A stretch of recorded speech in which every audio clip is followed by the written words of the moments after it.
بسم اللہ الرحمن الرحیم۔ پیارے دوستوں، کسی علاقے میں قحط سالی پڑ گئی تھی اور جانور سب کچھ کھا کر فارغ ہو گئے تھے۔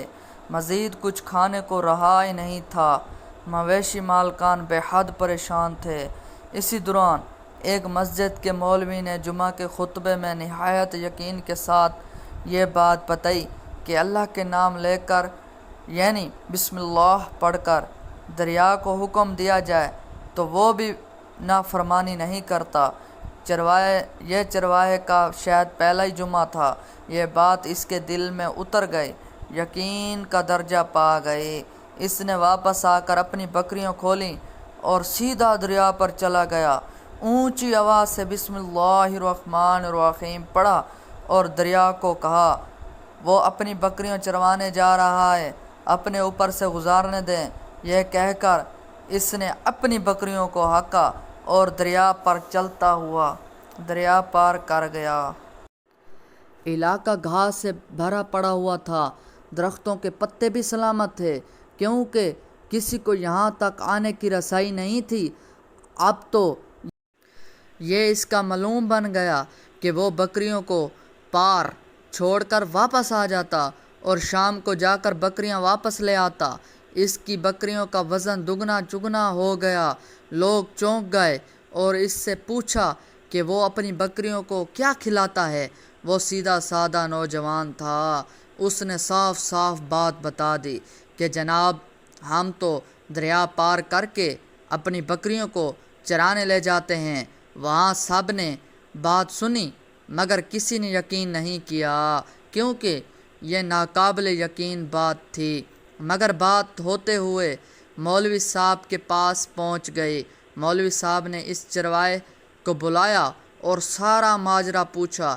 اس چرواہے نے مولوی صاحب کو ہی حوالہ بنا لیا کہ مولوی صاحب، میں تو آپ کا شکریہ ادا کرنے والا تھا کہ آپ نے جمعہ کے خطبے میں جو نسخہ بتایا تھا کہ بسم اللہ کہہ کر دریا کو بھی حکم دو تو وہ بھی انکار نہیں کرتا۔ مولوی صاحب حیرت سے اس کے چہرے کو دیکھتے ہی رہ۔ مولوی صاحب نے کہا، بھائی صاحب، ایسی باتیں تو ہم ہر جمعہ میں کرتے ہیں۔ فتح ان کا مقصد لوگوں کا ایمان پختہ ہو، مگر بکریوں والا ڈٹا رہا کہ میں تو بس بسم اللہ کہہ کر پانی پر چلتا ہوں اور بکریوں سمیت پانی پار چلا جاتا ہوں۔ آخر کار مولوی صاحب نے صبح خود ہی تجربہ کرنے کی ٹھانی اور چرواہے بھی آ گیا۔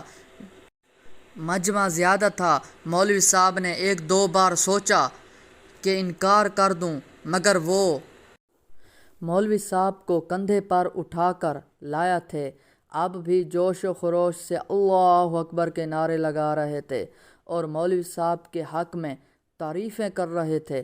آخر کار مولوی صاحب نے ایک رسا منگوایا، پہلے اسے ایک درخت کے ساتھ باندھا، پھر اپنی کمر کے ساتھ باندھا، پھر ڈرتے ڈرتے بسم اللہ الرحمن الرحیم پڑھا اور دریا پر چلنا شروع ہو گیا، مگر پہلا پاؤں ہی رکھا تھا کہ دھڑام سے پانی میں گر گیا۔ مولوی صاحب ڈبکیاں کھانے لگا اور پانی کے بہاؤ میں بہنے شروع ہو گیا۔ لوگوں نے کھینچ کھینچ کر باہر نکالا۔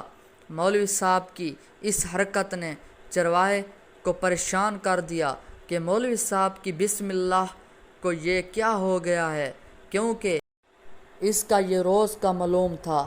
اس کے اپنے یقین میں کوئی فرق نہ آیا۔ اس نے بسم اللہ کہہ کر بکریوں کو پانی کی طرف اشارہ کیا اور خود ان کے پیچھے چلتا ہوا بار چھوڑ کر واپس بھی آ گیا۔ لوگ اسے ولی اللہ سمجھ رہے تھے اور اس کے حق میں نعرے لگا رہے تھے، مگر وہ سب سے بے نیاز سیدھا سادہ انسان تھا۔ وہ مولوی صاحب کے پاس پہنچا اور کہا، مولوی صاحب، میں آپ کی بسم اللہ کی تعریف سے کافی پریشان تھا، مگر پانی پر چلتے ہوئے مجھے آپ کی بسم اللہ کی بیماری کا پتہ چل گیا۔ اس کے چرواہے نے درخت سے بندھی رسی کی طرف اشارہ کیا اور کہا، مولوی صاحب، یہ ہے آپ کی بسم اللہ کی بیماری۔ آپ کی بسم اللہ کی برکت کو یہ رسی کھا گئی۔ آپ کو اللہ اور بسم اللہ سے زیادہ اس رسی پر بھروسہ تھا، لہذا اللہ نے بھی آپ کو رسی کے حوالے کر دیا۔ مولوی صاحب، آپ بھی کمال کرتے ہو، میں نے آپ کے منہ سے سنا اور یقین کر لیا، اور اللہ نے میرے یقین کی لاج رکھی بھی، مگر آپ نے اللہ کا کلام سنا مگر یقین نہیں کیا، لہذا آپ کو اللہ نے رسوا کر دیا۔ محترم عزیز دوستوں، یہی کچھ ہمارے حال ہے، ہماری نمازیں اور دعاؤں کا حال بھی، ہماری ہر ایک عبادت یقین سے خالی ہے۔ امید کرتا ہوں کہ آج کی ویڈیو آپ کو پسند آئی ہوگی، اور شیئر بھی کیجئے، اور اگر آپ ہمارے چینل کو سبسکرائب بھی کرنا مت بھولیے گا۔